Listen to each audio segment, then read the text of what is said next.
பெண்கள் பாதுகாப்பா வாழணும்னா, அதுக்கு யாராச்சும் முன்னிற்கணும் இல்லைங்களா?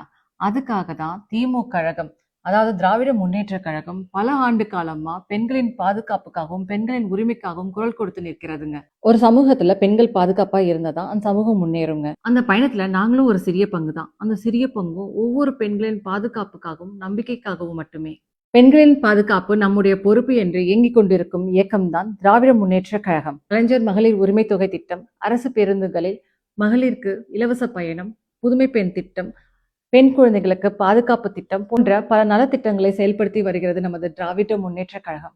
பெண்கள் பாதுகாப்பா இருந்தாதான் நம்ம தமிழகம் வலிமையா இருக்கும் அப்படின்றதுனால நமது தாயுமானவரும் முதலமைச்சருமான முத்துவேல் கருணாநிதி ஸ்டாலின் ஐயா அவர்களும், நமது துணை முதல்வர் இளைஞர்களின் வழிகாட்டி உதயண்ணா அவர்களும், நமது மேற்கு மண்டலத்தின் தளபதியும் முன்னாள் அமைச்சருமான நமது செந்தில் பாலாஜி அண்ணா அவர்களும் இதற்காக பாடுபட்டு கொண்டிருக்கின்றனர்.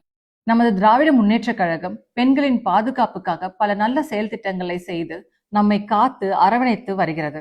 ஆகையால் நமது மேற்கு மண்டலத்தின் தளபதியான நமது செந்தில் பாலாஜி அண்ணா அவர்களின் வழிகாட்டுதலின்படி அவரின் பாதையில் நாமும் பயணிப்போம்.